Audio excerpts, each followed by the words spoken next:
What's up, guys? We're back inside again because I've gotten a little bit far ahead of myself on this custom corncob pipe project. It's my day off today and it's fairly early, so let's start off with the first and most important step in any project.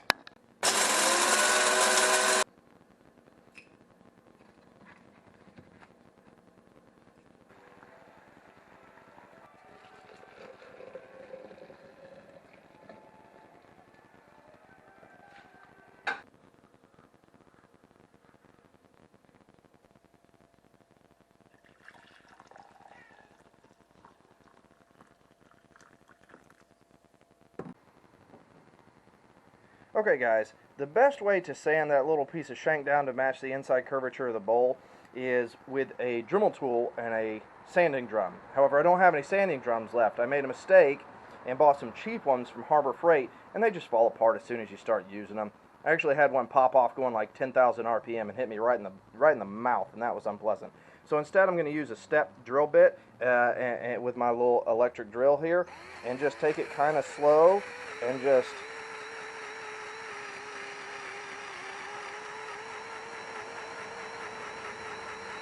keep it going.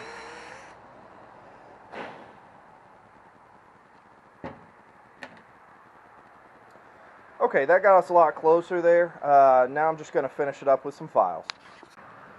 Okay guys, now I'm going to take this chainsaw sharpening file and just kind of work on the inside of this this little piece of shank now, just to get it nice and even with the inside of the bowl. It's not super important that it's perfectly even with the inside of the bowl. Not a huge deal. Also, where these two pieces of cob meet right here, there's kind of an angle on the inside, a sharp angle. I just kind of want to smooth that out so that we don't have any sharp angles on the inside of the bowl. That'll make the inside of the bowl really hard to pack with tobacco. So I'm just kind of filing to get everything nice and smooth and even in here. So I'll work on this and be back with you in just a second. Okay, now that we got the inside of that sanded down, what we're going to do is take another dowel, and I had to file this dowel just a hair to get it to fit in the hole there. But we're going to just make sure it fits in there. We're going to cut off a little bit. What we're going to do is kind of make a tenon on this dowel and a mortise on a dowel that fits the outside diameter of this cob. That way the cob meets evenly with a piece of dowel that matches the diameter of the outside of the cob. So this is going to fit inside of another piece of dowel that matches the outside of the cob. So we'll get started on that now. Okay guys.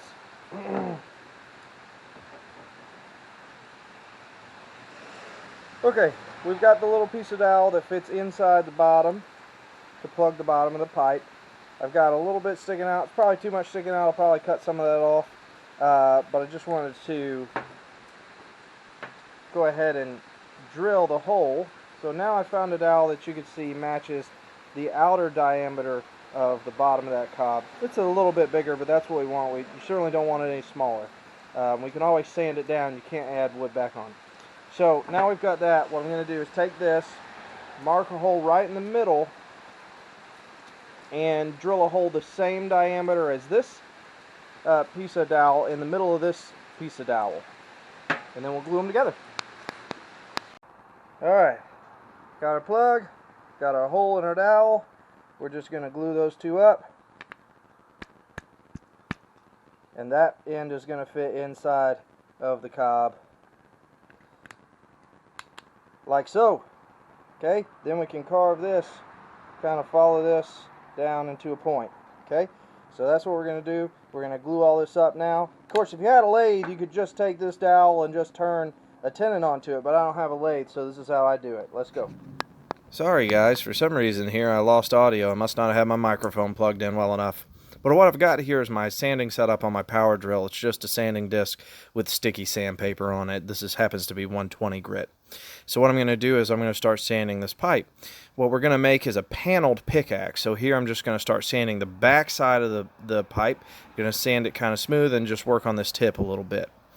Next I'm going to start sanding all four sides of that pipe flat. The hardest part is going to be the inside curve of that pipe, because it's going to be very hard for me to keep a flat edge on that inside. So what's happened here is I've sanded the back edge and the inside edge pretty much flat at this point. So I've created a wedge on that bottom oak dowel piece.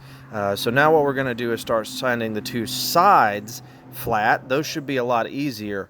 We're just going to hold them up to the sanding disc at kind of an angle, kind of angle it away so that we can work that bottom dowel into a point.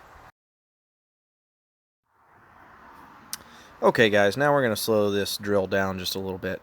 I've been using a fairly fast speed on this drill to shape most of the pipe, but we want to slow it down to a lower speed so that we can fine-tune some of the angles on what we've been sanding here.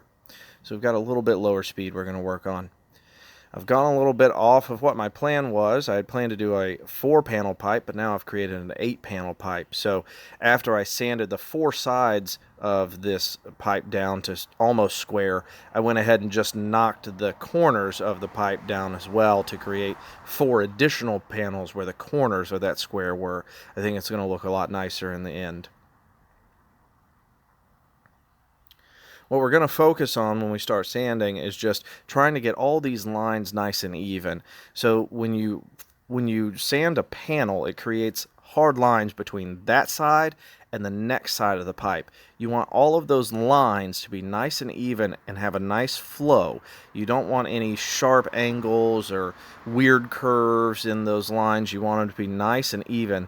So you spend a lot of time sanding these panels so that they're all kind of even, matching each other, so that you don't have any weird shapes in those edges between the corners of the pipe.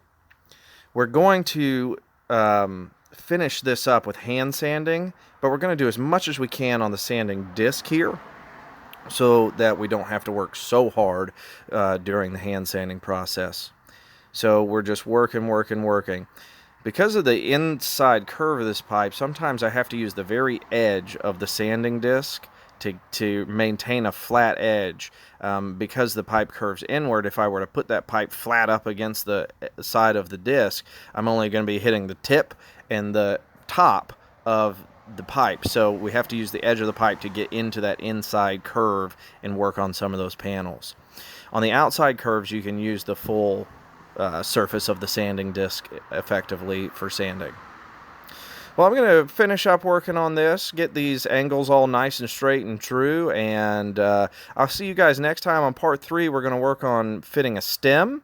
We're going to work on finishing and polishing and buffing and making everything nice and pretty. It'll all be finished up in part 3. I'll see you then. In the meantime, you guys know what to do. Keep it smoky.